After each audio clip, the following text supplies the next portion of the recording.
Yes.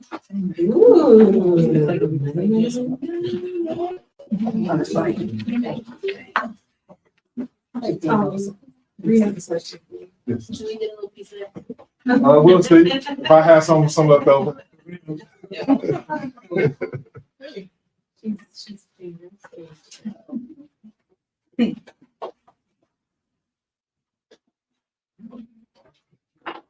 He gave it to y'all in the beginning. He is coming with expectation. I like it. See.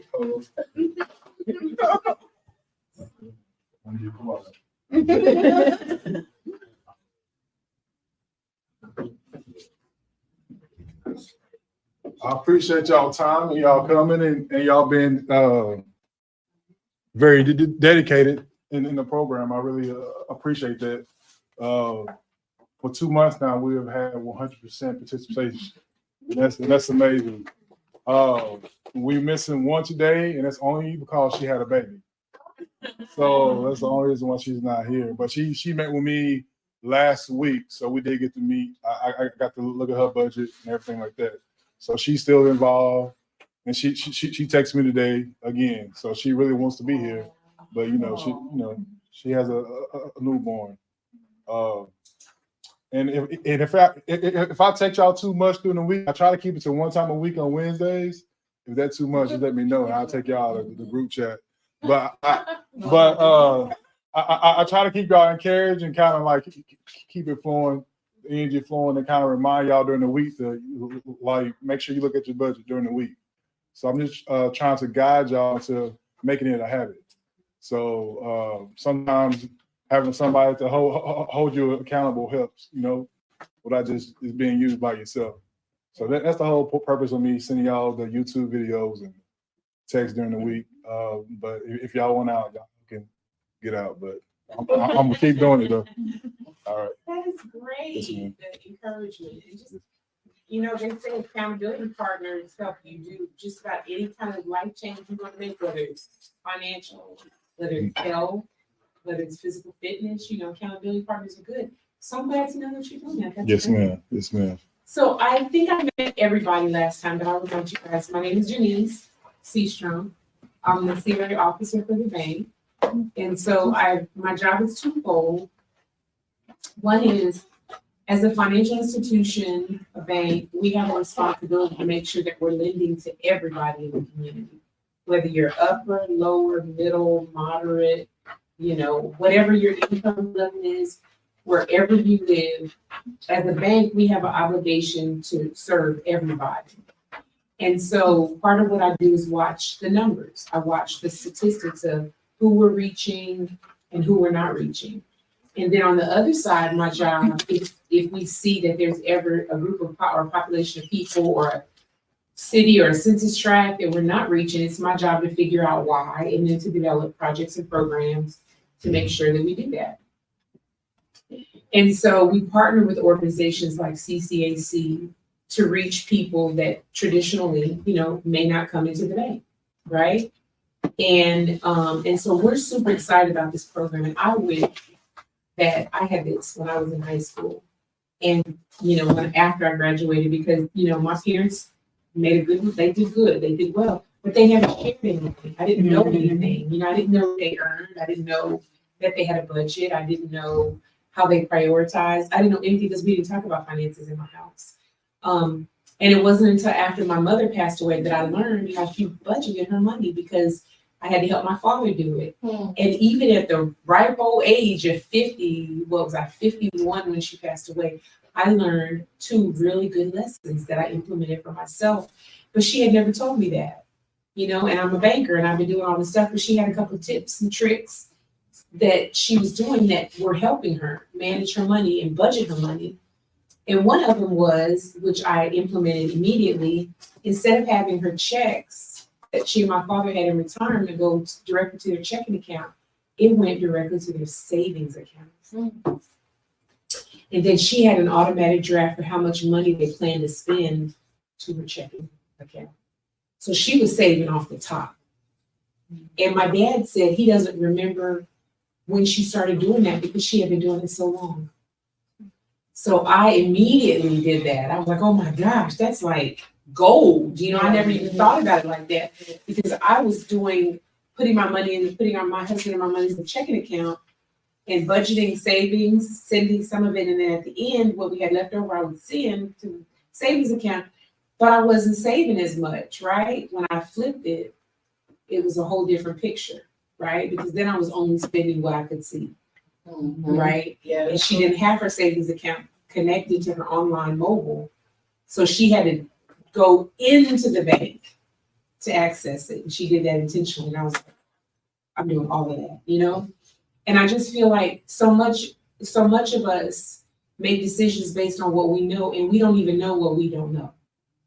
You know what I'm saying? And so that's why I feel like I love this project. And when Tony and his team said they wanted to do it, I was like, all in, whatever y'all need us to do, we want to do it. And so our role in this program, one is the financial education that Bree provides. And Bree she's been doing this financial education. She's really good at it. I know that y'all see that, but she takes it very, very serious and really does believe in sharing and giving the information that she has. And so she's a super wealth of knowledge. And so I'm glad that she's the one that's doing the training. The role that I'm playing is because we have a relationship, we have to have a memorandum, what's called a memorandum of understanding, because our two organizations are working together. And the other thing that I'm doing is managing the savings account that you guys are holding here at the bank, called the individual development account. I probably should have done this presentation at the first meeting, but I didn't think about it because a lot of you already opened your accounts. So what I want to do is teach you a little bit about what those IDA accounts are, what the purpose is, and how they work. Okay, so the IDA account, IDA is short for individual development account.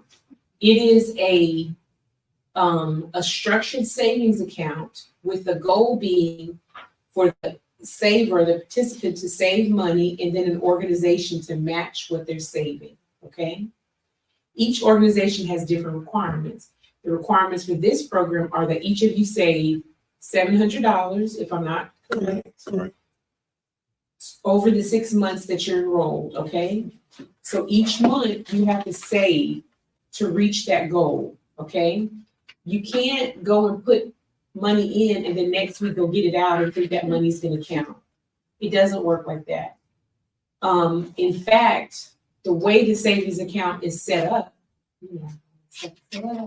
that there's a block on the account that you can't take the money out because that defeats the purpose of the program. Okay. Now, if you have an emergency and you need the money, you need the money. But what you need to do is to then go back to Tony and say, hey, accountability partner, I have a problem at home. I need X, Y, and Z. And then Tony's going to give you the documentation for you to bring back to us, for us then to let you get that particular amount.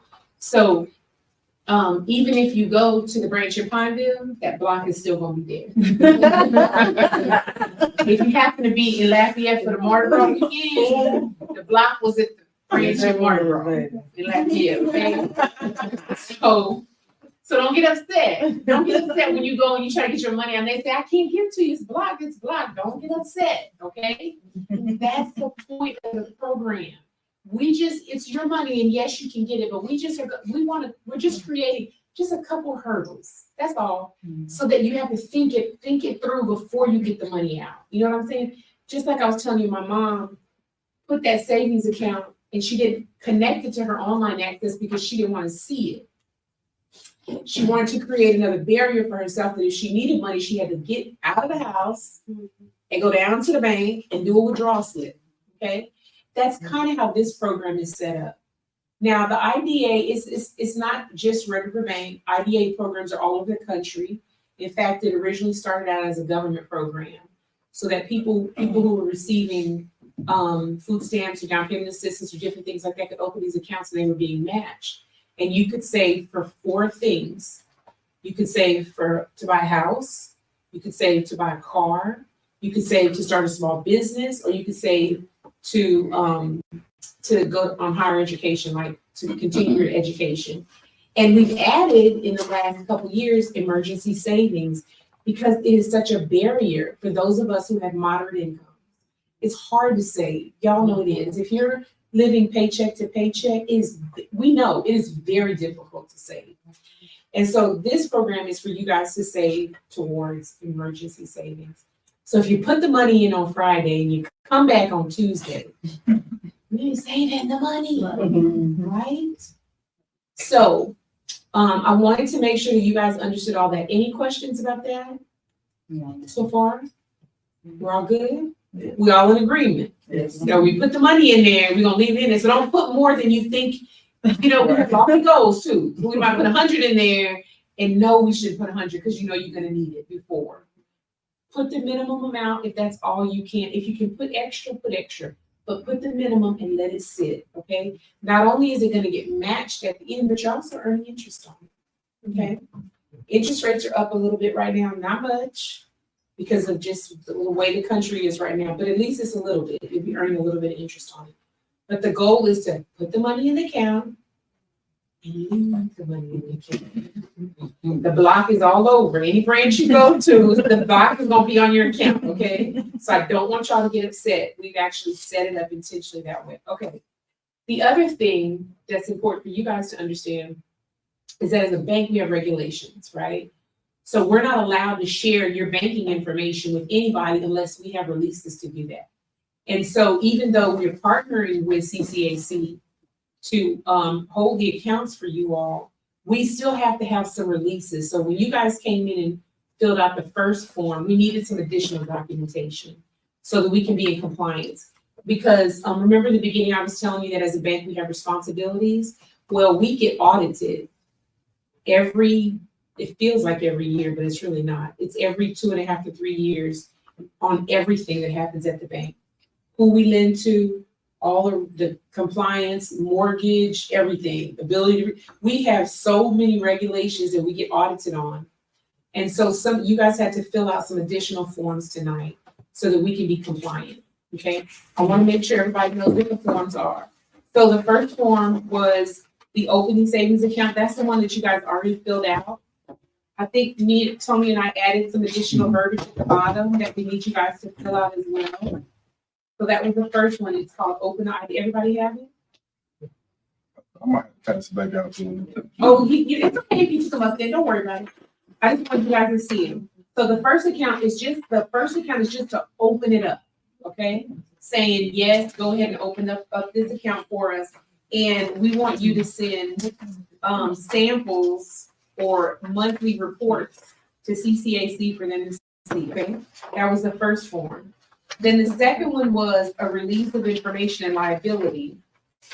Because anytime we actually participate in a hub reporting for IBAs and bank on accounts and different things like that. And so we report the amount of customers that we have in these programs, not your name, but we just report your account number, how much you saved, and maybe zip code. That's all we report, but we still have to have releases to be able to do that, okay? So the second form is the participant release of information and liability, okay?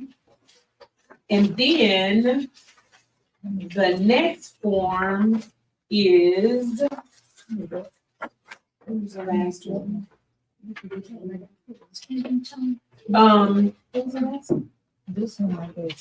Funds verification form, yes. So the last one is the funds verification form.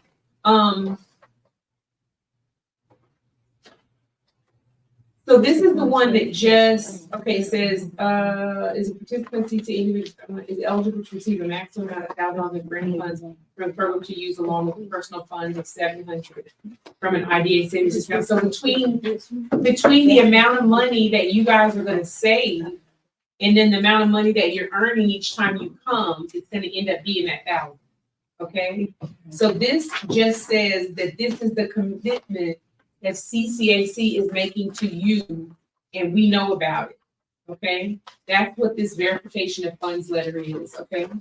Now, if at any point you need to come and get money out, you have an emergency, and you go to your accountability partner, Tony, and you guys decide, yes, it's something you should get the money out for, then he has another form that you'll fill out that's gonna be a release for you to access some funds, and it's gonna have a specific dollar amount, and you're gonna bring it back to the branch and see Layla. Layla is your banker. Y'all all have a personal banker now. Her name is Layla, and she's there to take care of you. She's new and she's learning about this program, so we are training her. Bree is over there on the branch side and can help. But she does know about this program, but she is your banker. When you go in, you ask to see Layla, tell them that you're one of the IBA participants with CCAC. And so that is the other part of the program. Yes, that's the release of liability. Yeah, did they sign up? I need one. Yeah. So I don't need none of that. Everybody just sign this one, this updated one. Yeah, so what we do with then is we create a folder for each of you. We create a folder for each of you that Layla has access to, and she can see it as well. All your documentation is gonna be there. So I just wanted to clarify why you had to why you had to sign additional paperwork, even though you had already opened up the account. Has everybody opened up their account? No. Yeah. No? You haven't opened up your account? No. Come on. Coming in the morning. I know that's right. We're gonna tell Layla you coming. You go, huh? We're gonna tell Layla. She coming. I'm coming for it. So, Tom, let me ask you a question. So your goal is for everybody to save how much each month? Okay. I read a book called Atomic Habits. Okay. It's a great book if you're trying to change any habit or start a new habit. It's a great book to read. And we trying to create another habit with the budget. And one of the tools he used, or a method he used, is when you, like, let's say we're going to the gym to work out. Well, a lot of people do, they believe you go to the gym and you go as hard as you can go on the first day. Mm-hmm. Now, what happens is people burn themselves out. Yeah. Because they can't, I mean, it's a shock to the system. Mm-hmm. They might do it a week, but eventually they probably go burn out. And then they'll get very down on themselves. Then they go stop going overall. Mm-hmm. Well, I would rather for you to do. I would rather for you to start small.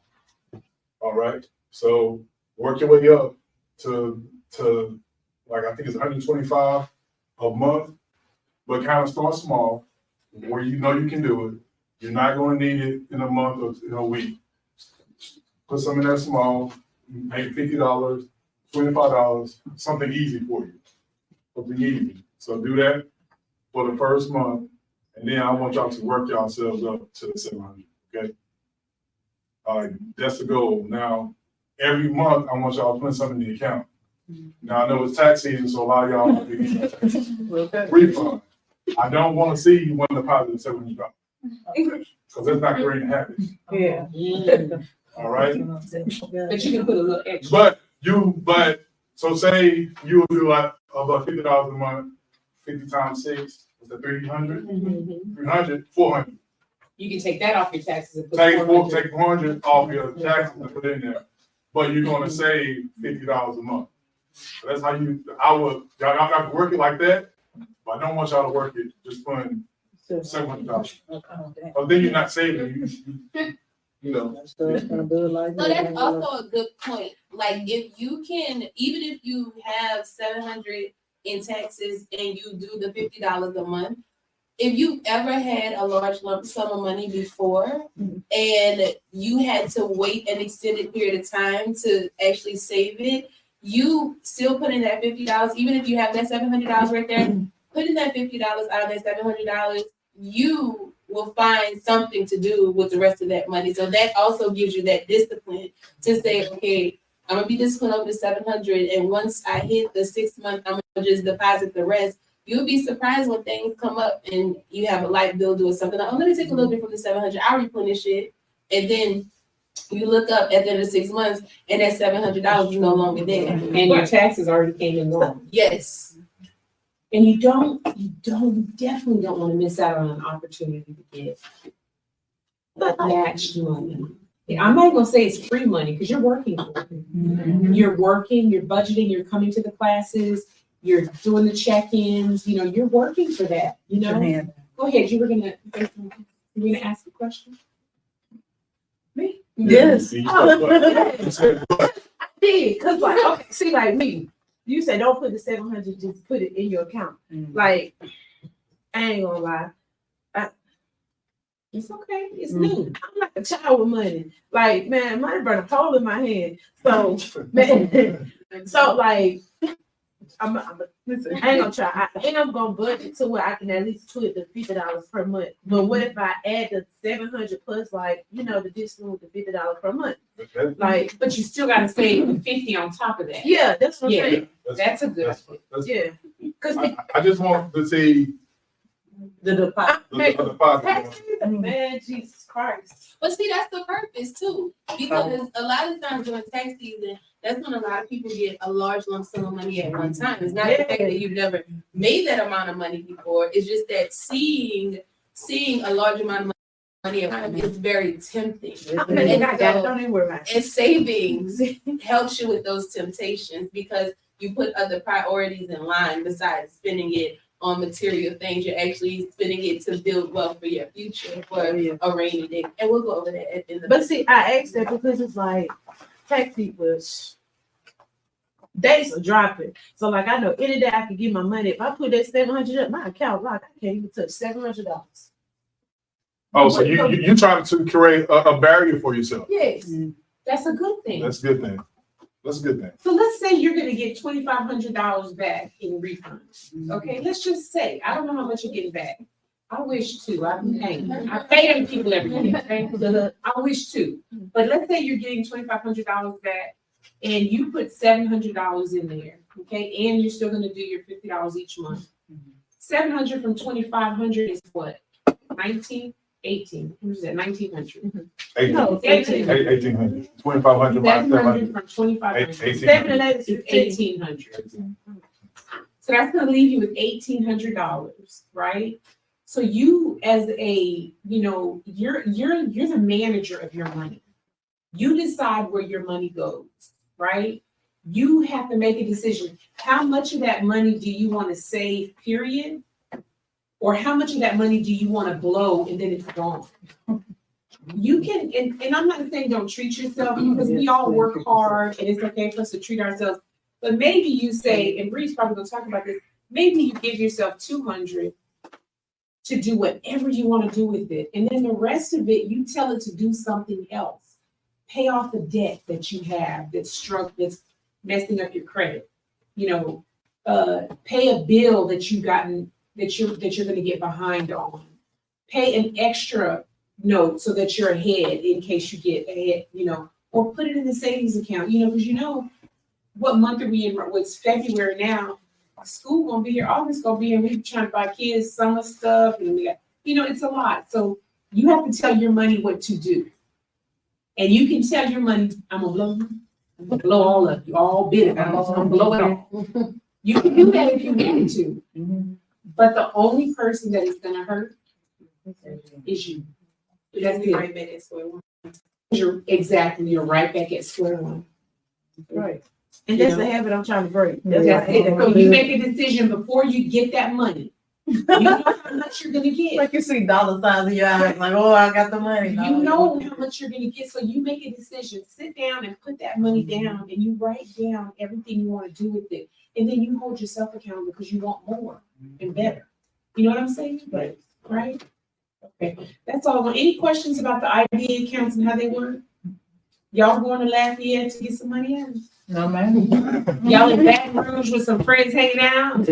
Juice and seafood. Y'all going to Baton Rouge? No. Leave it there, okay? No, we ain't gonna do it. All right. Yes, Let me ask you a question.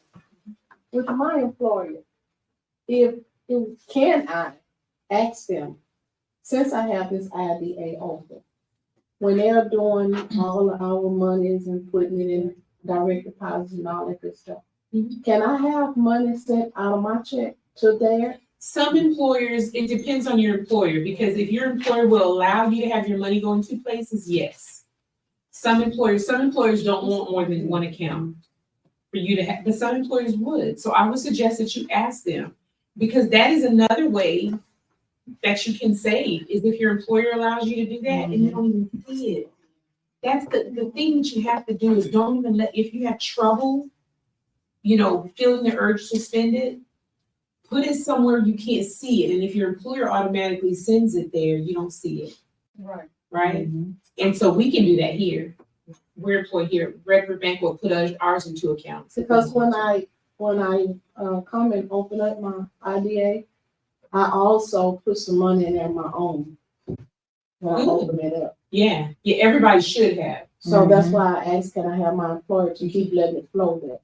You can, not all of it, because you can't take money out. No, of a it. little at a time. Yes. Go and talk to your employer, and HR will be able to answer that question for you. And if your Yeah, Probably that's set up your, if your set your employer bank can't do account. it, some depends on who you bank with. They can do external transfers to other banks, and it's free. So like on payday, you can have an automatic transfer sent from your current bank to your savings account at Redwood. Automatic. Yeah. Yeah. And that was the other thing I learned that my mother was doing, y'all, is at the end of the month, whatever was left in that account, she had automatically it into the savings account.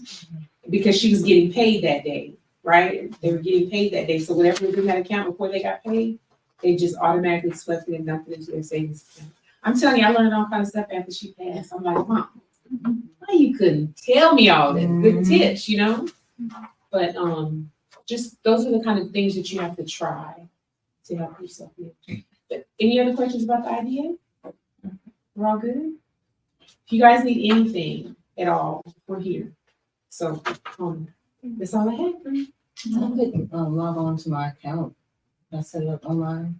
I couldn't do it. She said she might not have it quite set up. Well, she called me and told me that it was ready. When I tried to do it, it wouldn't. Yeah, we'll have to find out because one of the things we don't want is for you to have online access and moving the money online back and forth. So I need to talk to her about, because you should have view access only for those accounts. So we need to check on them. Well, we couldn't transfer money from our other bank. From your checking account to your savings account. I think you can, if you bank here. Oh, not with another. Mm-mm. Okay. You'll have to do it the way Bree Okay, said. You'll have to have them do an external transfer. Yeah. Okay. But I will. I'm gonna work on that tomorrow about the online access. Okay. And then we'll send Tony an email, and then he can share it with y'all. I know when I opened mine, she said that you only had to make deposits inside the branch. Yeah. You can do the drive-through. You can go to the drive-through. Okay. Inside. Yeah. You just won't have a debit card, so you To the can't do it ATM. through the ATM, and you can't go online to make the deposits. You have to do the external deposit thing. But I'm gonna check on the online view at least for you. Yeah. And there's the challenge for us is there's no way for us to put the block on there and then give you all those features. Yeah. See, that's what we've been, because we've been trying to figure it out. That's the challenge we have. Because we have 5 IBA programs across the state.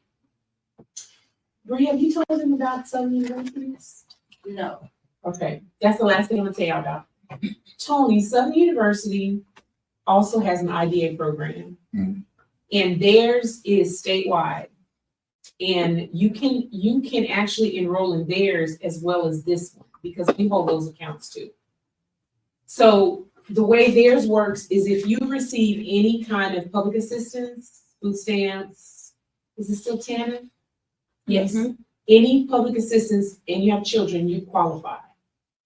And their program is either housing, small business, that's those 4 things, but it's not the emergency state. So we would have to kind of talk about that. But if you guys were thinking you wanted to purchase a home, their match is up to $6,000 for every $1,000 that you save. And so now, that's not good, huh? Not really. It does. And this is the thing, to maximize. So Tony and I can talk and figure out if we can also get you guys enrolled if you qualify in that program as well. Because then you can do both. So what do you do to, I guess what I'm asking, what do you do to get qualified? I mean, for that. I went to Southern. I never told us nothing like that. It's new. I got both my degrees from Southern. So it's new. It's not just for people who went to Southern, it's the whole state. Southern University has, it's called the Department of Social Research. It's kind of like a nonprofit, and they look for programs like this to help the community with. And they just started this one. They're only in year two or three, so it's very new. And it's on the website. You can check it on the website. But the thing about it is, you got to do one of those four things. But you can do both. That's the thing. You can do both because budgeting is going to help you with all of that stuff. Buying a house, buying a car, advanced education, starting a small business. The budget is going to help you with all of that. So you can also enroll in that program. So I'll get all the information.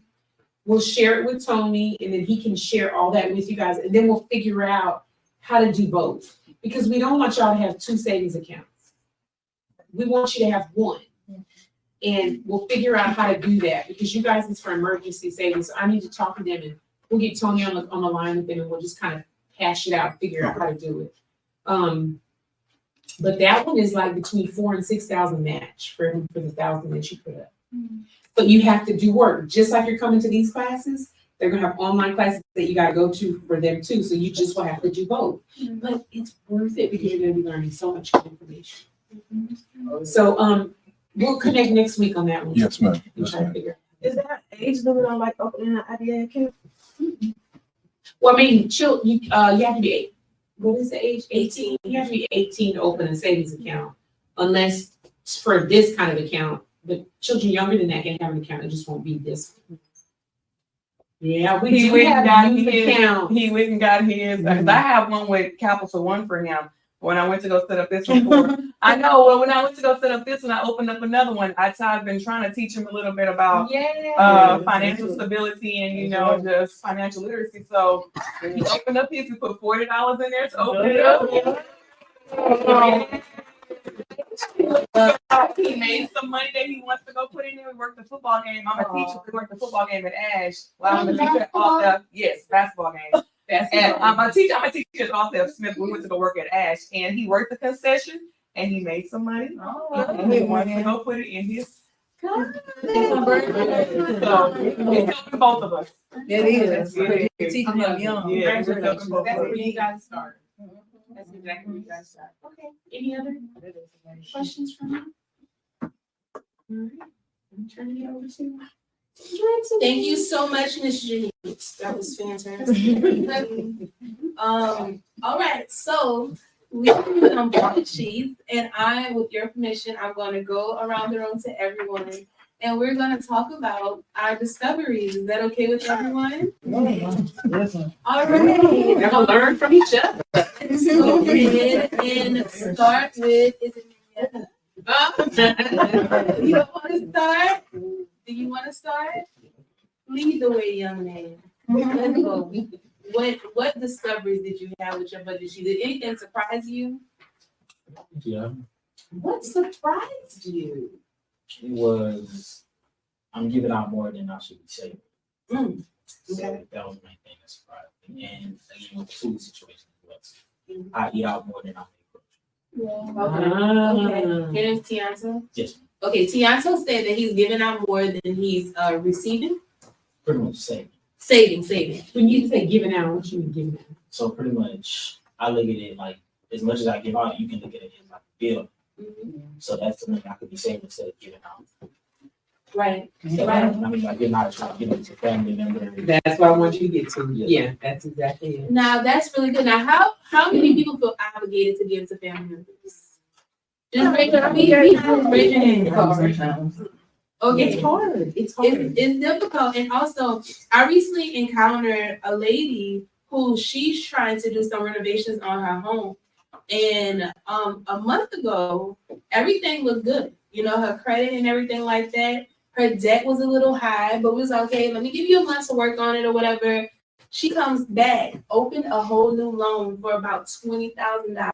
Okay, and so I asked her. I was like, and she's not a bank customer, she's someone I know, and who asked me about financial advice. And I asked her, I was like, what's this loan about? And she was like, well, my daughter needed some money. Your daughter needed $20,000? What you talking about? Go. What? That's what kind of blew me, because I'm like, you took out and this lady is like in her 60s. You know what I'm saying? You took out a loan for your daughter who's in her 40s, who has children. You know what I'm saying? I understand you want to help your family, but don't do it to the point where it's harming you. Now her debt to income ratio is astronomical, and there's nothing she can do. And she has the type of home that really needs to be renovated, or it's going to collapse any day. You know what I'm saying? So She needed $20 for the house. she needed it for her house. You know what I'm saying? And so it's like you have to be careful with certain decisions, because sometimes when it comes to family, especially children, we feel very obligated, and we will cut off of ourselves just to put other pieces together for other people. Then we realize we're completely depleted and in a poor situation where we can't help anyone and we have no one to turn to either.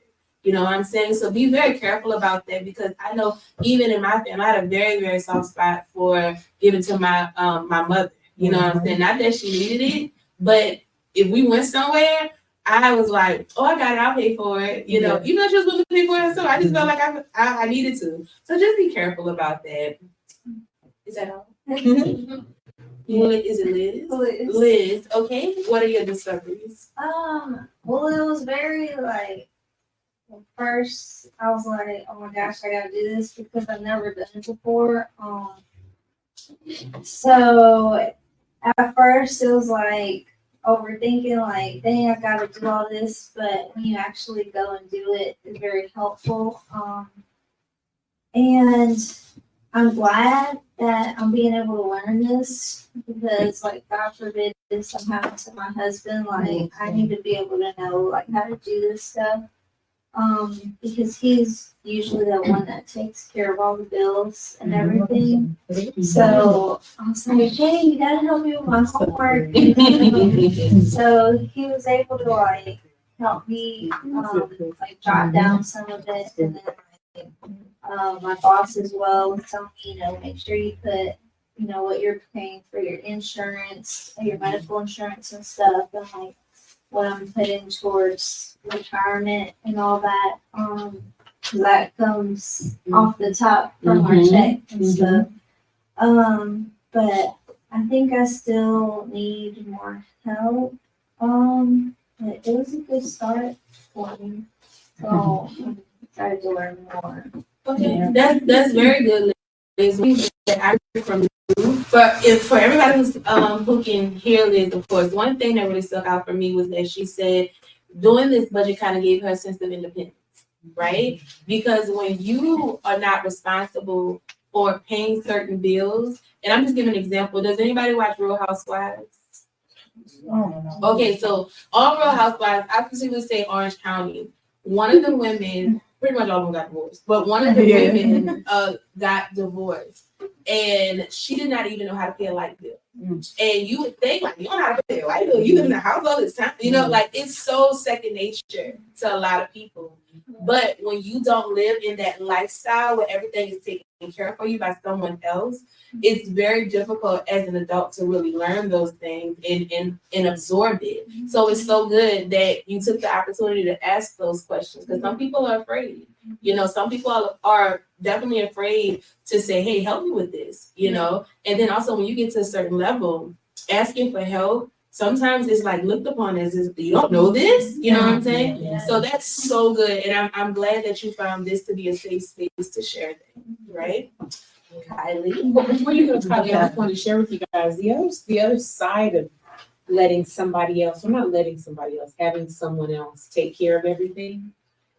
Not everybody is honorable, right? And sometimes, I know women who have ended up in divorces and they didn't even know how much money their husband earned, or they didn't even know how much debt they were in. Or one friend's husband was doing the taxes and was defrauding the government. And so when she divorced him, because she signed those tax returns every year, she's just as liable as he is. And so now I'm not saying everybody's like that, not at all saying that your husband is like that, but some people are. And so it's important for us as individuals to always understand everything and know where everything is going. Where is all the money coming in the house? Where is it going? And then that same couple that got divorced and had the tax issues, he also had been hiding money.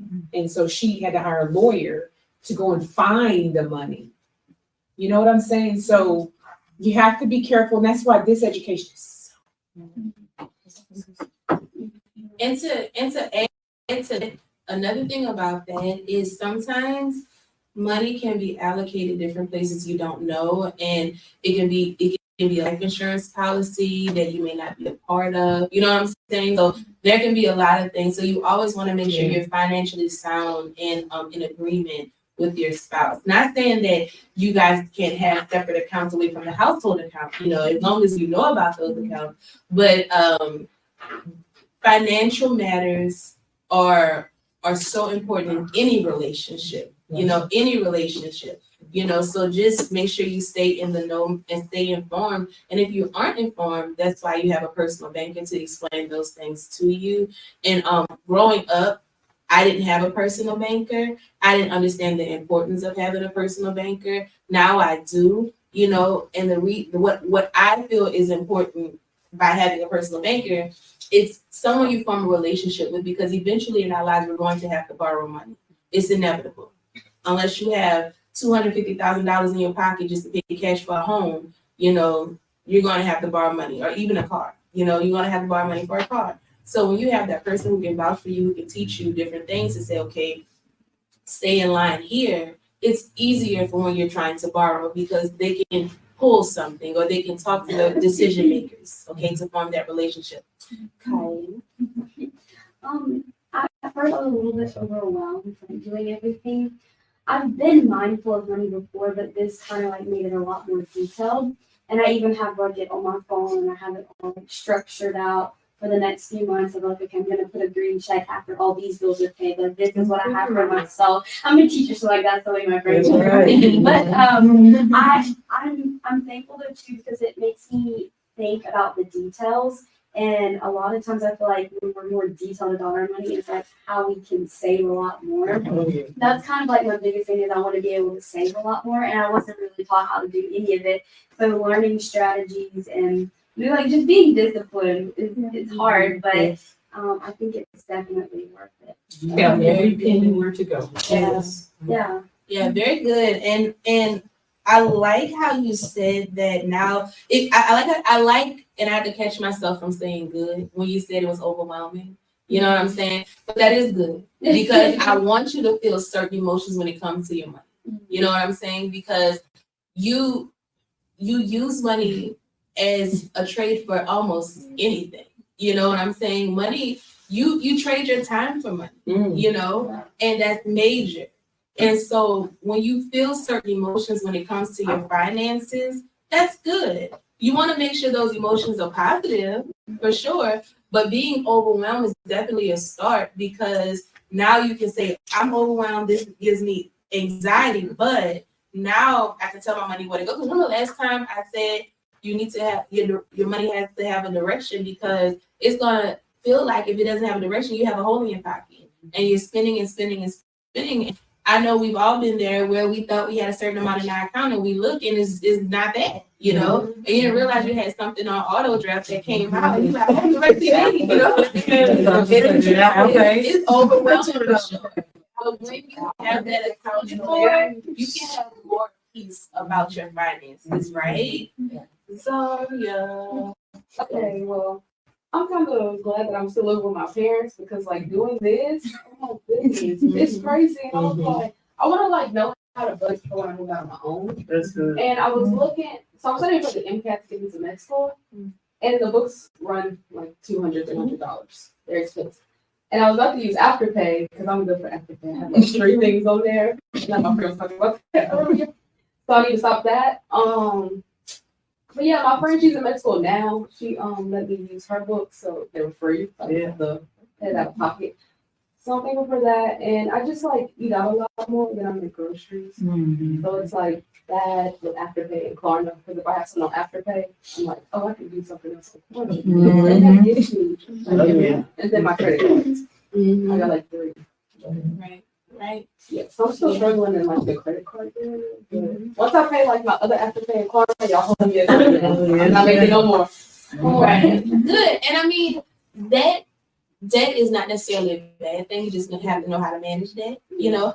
And we're gonna talk about credit in one of our sessions for sure, because that credit is very interesting, and it's a system that is not a bad system. You just have to learn how to manipulate, right? And there are different tricks of the trade when it comes to credit. That's like one of my favorite classes to teach. Also, her favorite class to teach. So, Absolutely. I love.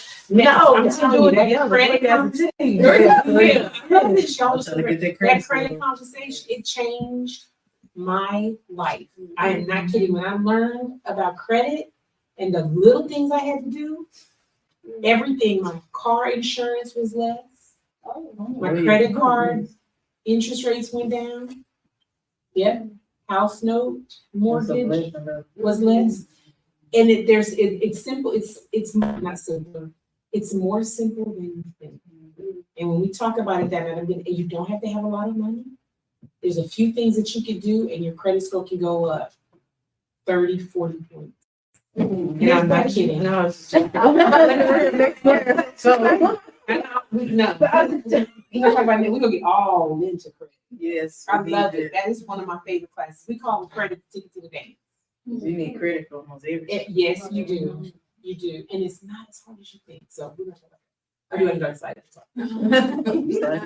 But no, that's really good. And again, what you're doing right there as far as that budget, that will help you budget for when you're out of the home, right? Because that's the same thing. I mean, people who are here, they live outside of their parents' house and they use the same budget. With your situation, you're just gonna have to project how much you think how much you think things cost.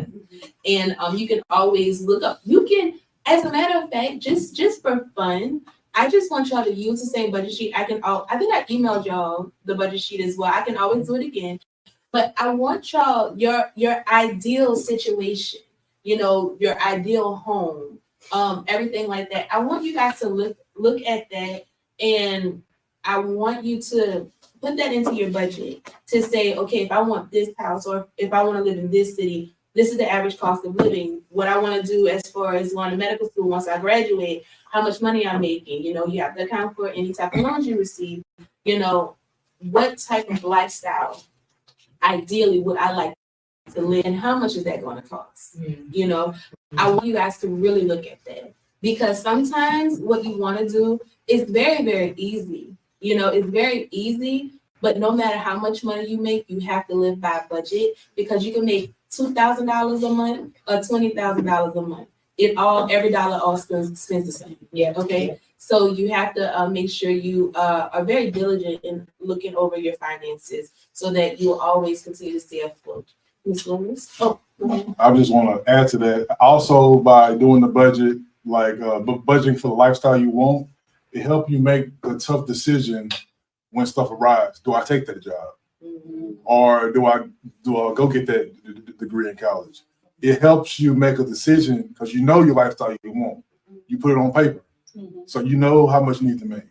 You know how much your house needs to be for you to have the lifestyle you want. So doing that is very, very smart, because it helps you make the decisions in life a lot easier. Tomorrow, Yeah. And I wanted to tell you too, my daughter's second year med school in Shreveport. She worked for a year, 2 years before she went, and she accumulated a little bit of debt. And so when she got in early enough so that she tried to pay off as much of that debt as she could. But she's on a seriously fixed income. Like, what she gets in her student loans, that's it. Like, we help sometimes, but we're not gonna do all that. You know what I'm saying? She's got to do that because we have 2 other kids. And so she has to live within her means. And if she had credit card debt, or if she had any other kind of debt, she would not be able to make it, because they give you just enough to go to school, pay for your books, and live like you were with a roommate.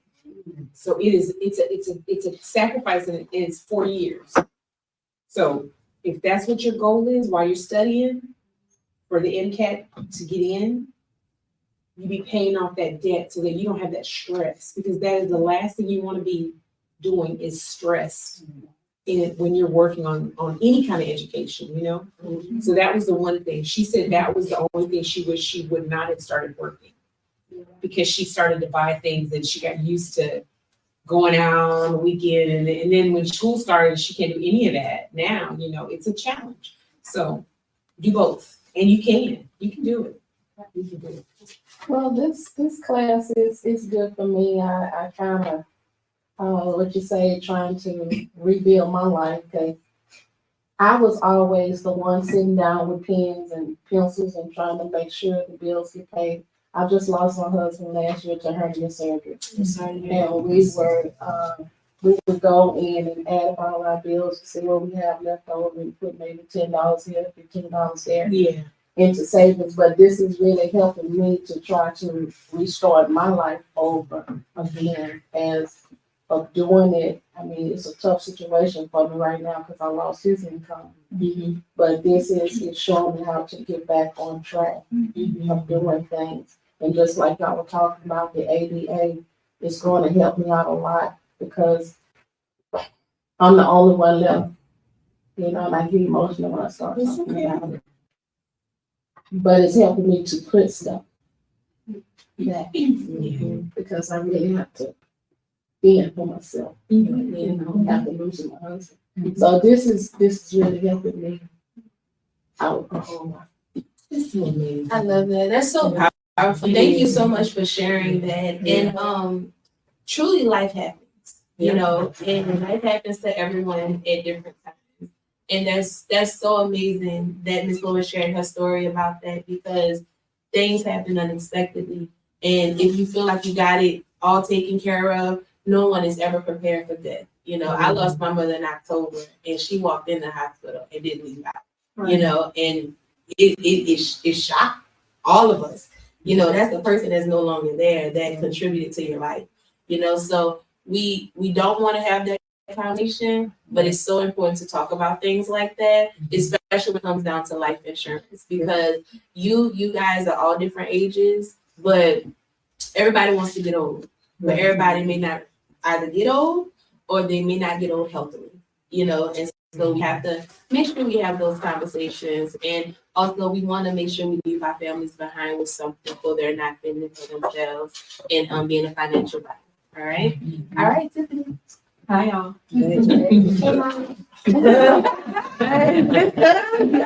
Y'all, I'm telling you. So when I sat down and did my budget, y'all, like the young man said right here, it's so much more going on than what I'm bringing in. And I noticed that like a lot of it is going to our feet. Gotta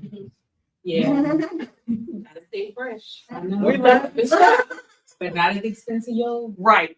I mean, sneakers is just life. our thing. Like, I mean, you can ask a few people in here. We probably have a different pair of sneakers every time you see us. But I'm working on that. And but what I did know too is that I think it was somebody saying that I know how to make money. Like my dad and my mom has always taught us how to make money, but really it's just the saving of money. Like, we've been working for a long time, so I know how to make it, but it's the saving part that I'm glad I'm in this class. And I didn't realize how important, I guess, saving money was until I had a little person. And now, he depends on me for everything. And, he looks at mommy like, you got it. Go swipe that thing. Yeah, that's right. He just that's right, mom, you gonna take some money and put it on your card? Like he knows that, okay, we're just gonna send. So I'm trying to teach him as well. I'm learning at the same time I'm gonna be teaching him on how to really just budget everything. And like she was saying too, we lost my dad, and so my sister now, we lost him back in 2013, we lost him, but we're still trying to figure it out too.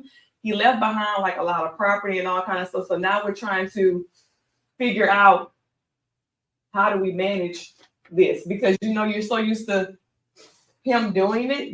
So now we're trying to figure out how to do it ourselves.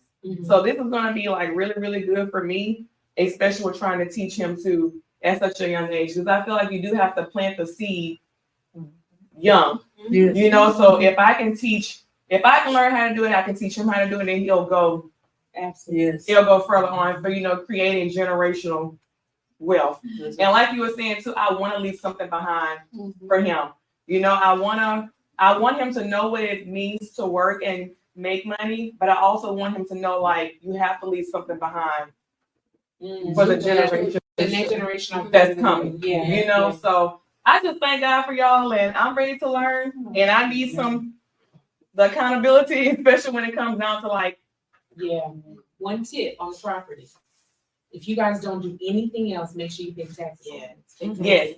Pay the taxes on it until you figure out what to do, because you do not want it caught up Right. in a sale, and you guys are having to buy it back. So Yes. even if you can't manage nothing else, Yes. pay the taxes on the property. You know what I'm saying? Until you can figure it all out. Yeah. Right. And also that's so good. Between the ages of 0 and 7, that's when a child is able to absorb the most information that'll stick. Yeah. And so when you teach wealth, knowledge is wealth in itself. Yeah. And that creates generational wealth when you know. You know what I'm saying? So they don't have to figure out a lot of things that we have to figure out, right? And so you teaching him is completely outstanding. And also not only teach him, get on his level when it comes to saving. Like, okay, you like shoes, this is how much a pair of Jordans cost. How much do you make when you do the dishes or clean your room? So with that being said, if you make $10 every time you clean your room, a pair of Jordans is $90. How many times you have to clean your room? Now let's add tax to that, next go around. And they'll understand the value of $1. So once they're able to get a job and make it, they already know, am I going to take this job right here? Is it worth my time? Or should I do something else? And so I think everything that you said, everything that everyone said is absolutely great. And I like that you all had something different to say based off of your experience. And you're just not listening to the person in front of you like, oh, same thing as her. You know what I'm saying? I like that you had all your own experience. Perfect. Ron, let's hear it.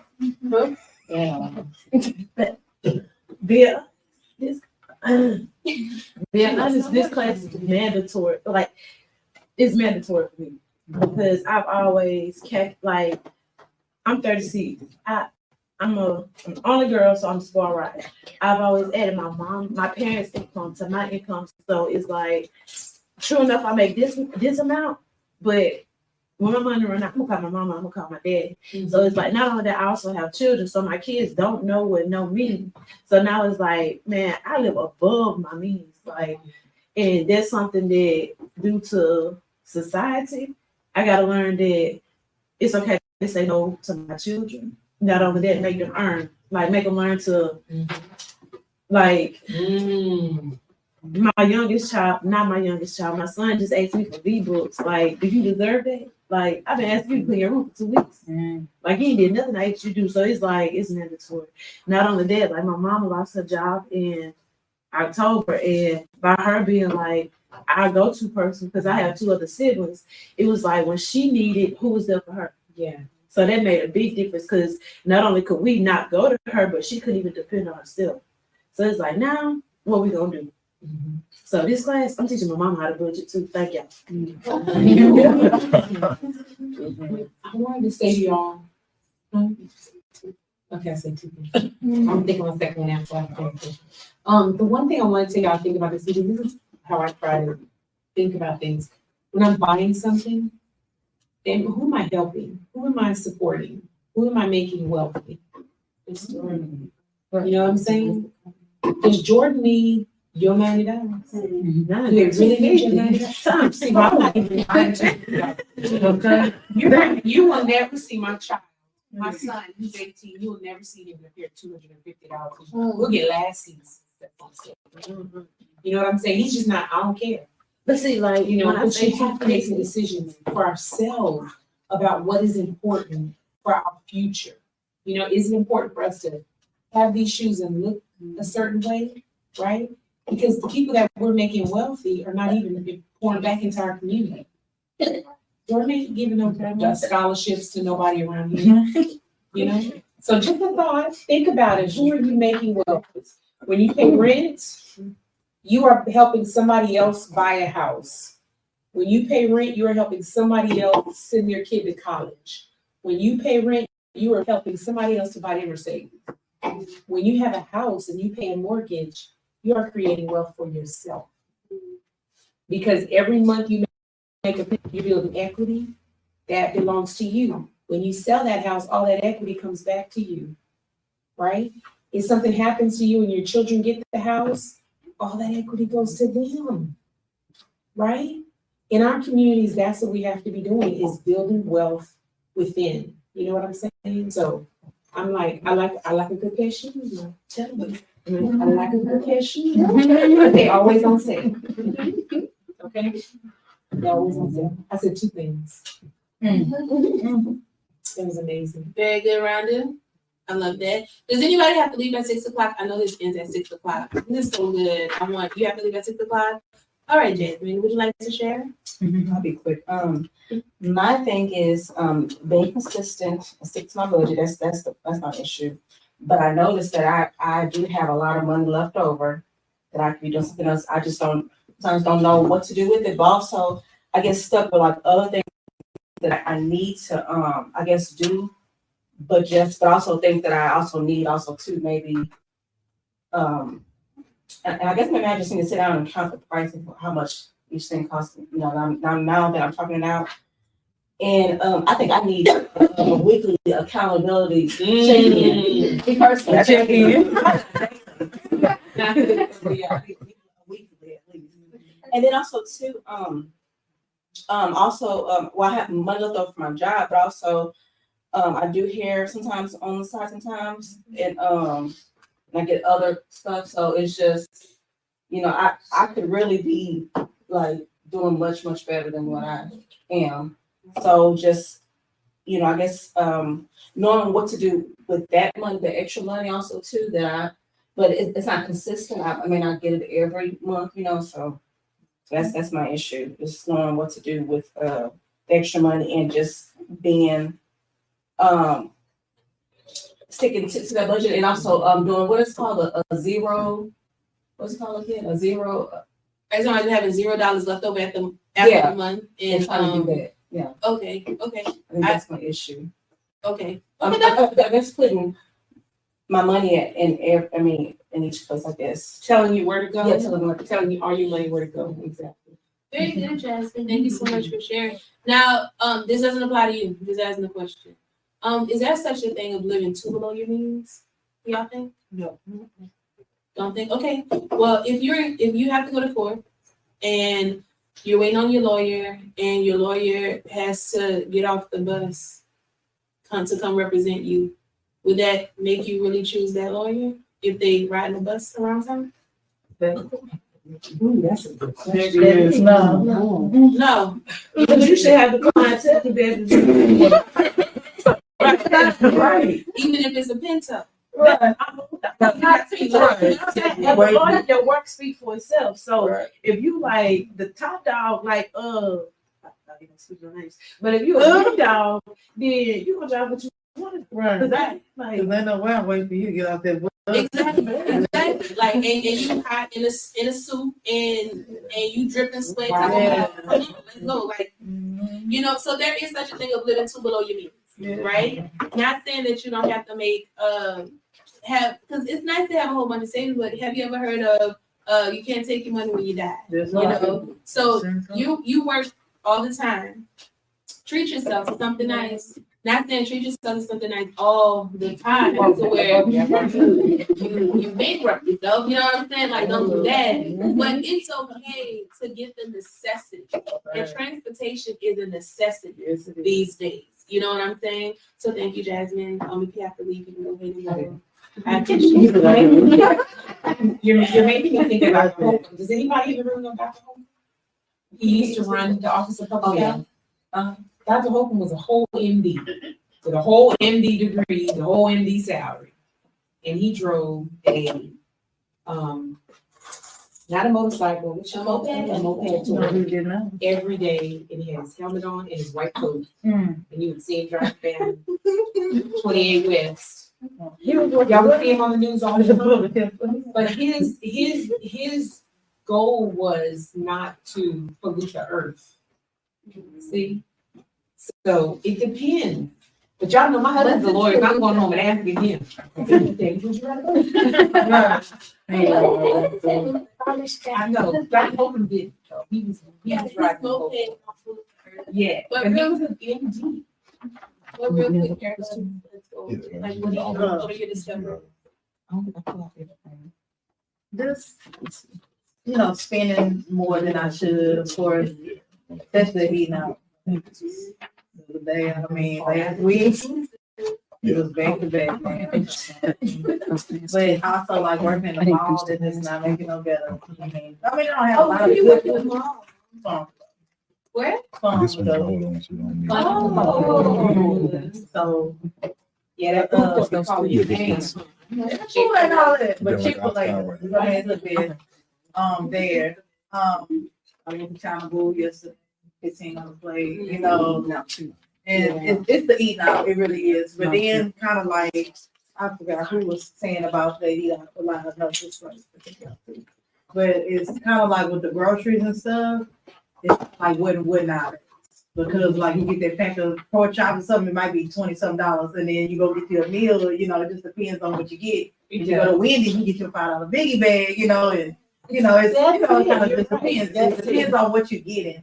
And sometimes, I am one to, if I see it, I am gonna spend it, so the class to me, of course, because I want to do the Starbucks.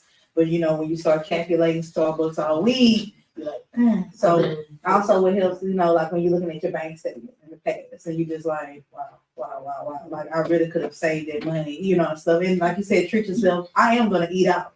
I'm gonna eat out, enjoy myself, but just kind of like just cutting, you got to, because mainly like when I make groceries, that's the main part, right? I'm gonna go eat out, freezer full of food, just cook it. And you can cook just as well as what the business have. Take your roll house, you go cook your steak. Cook it how you want it. Yeah. I did.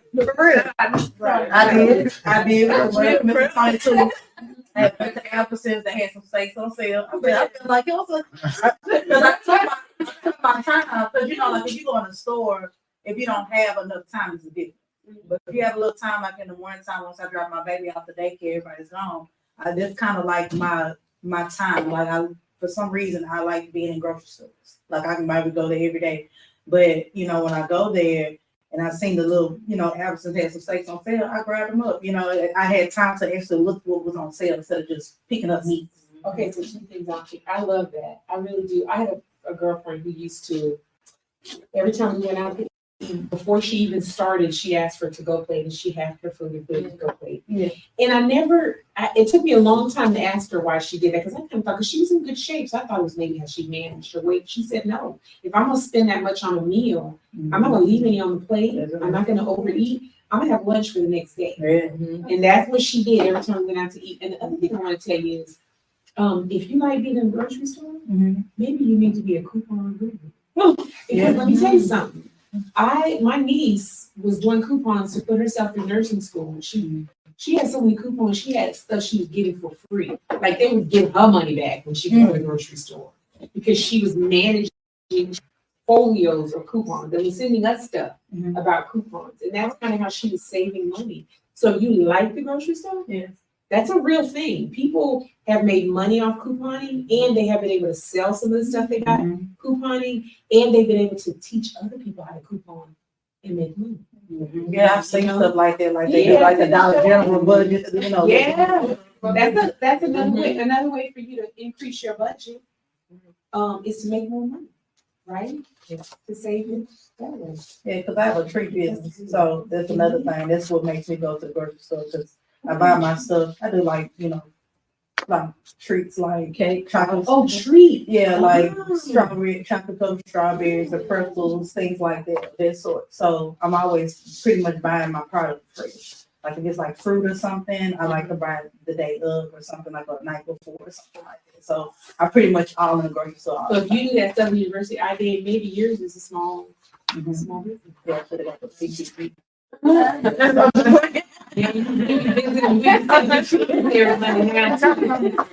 just kidding. Your turn. Okay. Very, very good, Erica. I heard that it showed you your impulses, and I don't like to go into public. I don't like to go into the stores. I don't like to go into anywhere besides work at home. Mhm. But that internet calls my name Yeah. constantly.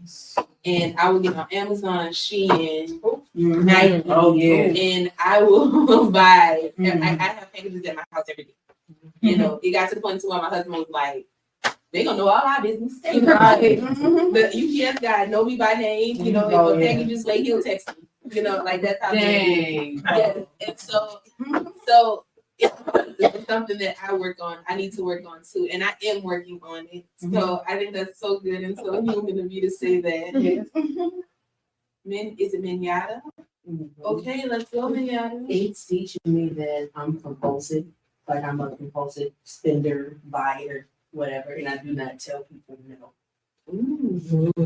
Who are these It's like, people?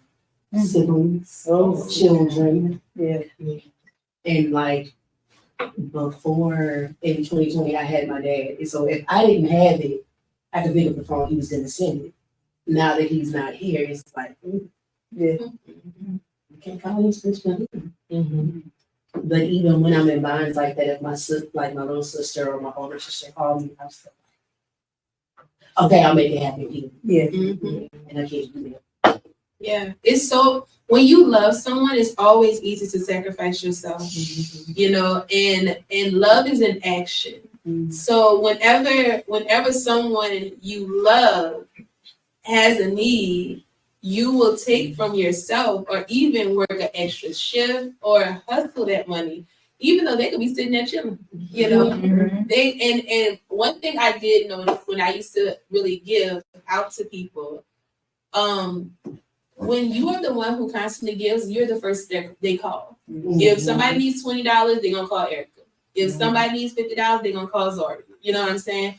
But no one thinks, let me get $10 from 5 people so I won't exhaust my resource. Right. Nobody thinks that way, because once you become the resource, you are the resource. That's too much work. Yes, and that's a lot of work for somebody in need. You know, like you got to really think about that too. So I want all of you to not become the resource if possible.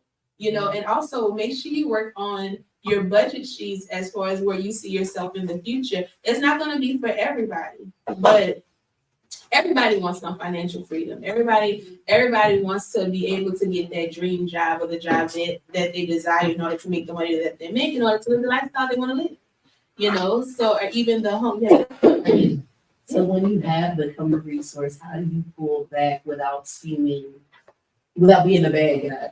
You will always be the bad guy if you don't give me $20. You will always be there, but eventually they're gonna learn either they need to increase their income or they need to go without. Aren't you learning that right now? Right. Yeah. They don't call me. Right. Nobody calls me. Oh, go ahead. All right.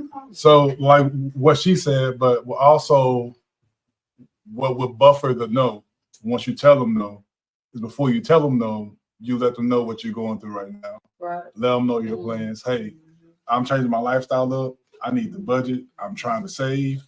So in the future, when you call me, you probably gonna hear no. Right. So before you even have to tell them no, But I love you, but I'm telling you, in the Right. future, you're gonna hear me say no. So Their money. you might need to, find somewhere to go, or you need to find a job, do something, but I can't be that resource because you're draining me. So trying to communicate it up front makes it easier for you to tell them no, because then you don't feel bad, because I told you. Yeah. I told you what I was going through. I told you what, like. I'm on this saving journey. Yeah, I got you on a saving journey. I'm on this saving journey right now because I want to do X, Y, and Z. So I don't have extra. Yeah. And then you can hold them accountable, because some people just gotta just cut off. And it's a good way to identify who you need around you too. I'm like, I told you what I'm going through. I told you what I needed. Right. But you still coming at me. So like it's a good identifier of who you need to cut off. So that's my 2 cents.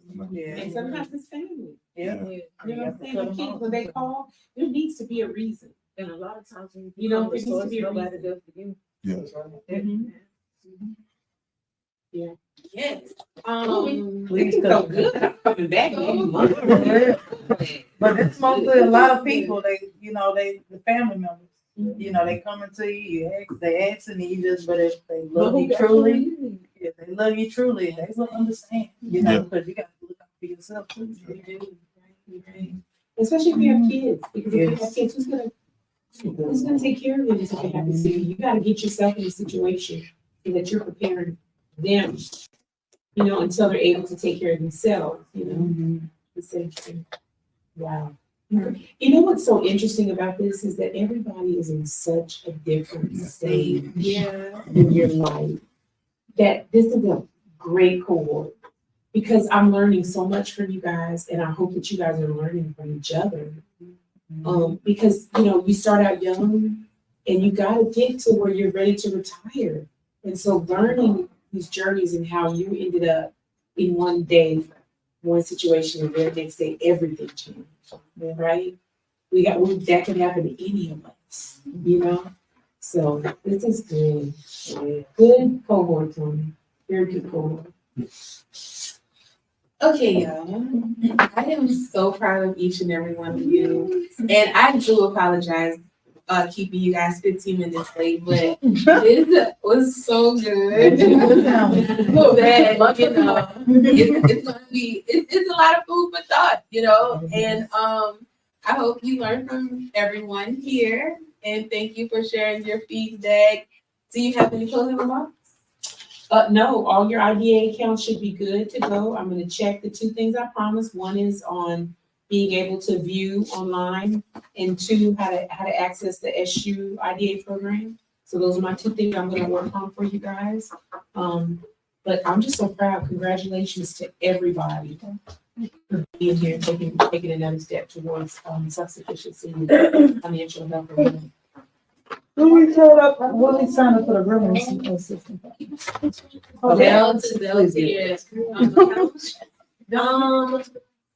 I don't know if you can go to savings account.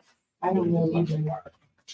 You can do a wire transfer, I know. I don't know. But you can't go. Well, I'll get that question. We'll find out. We'll find out how to. You got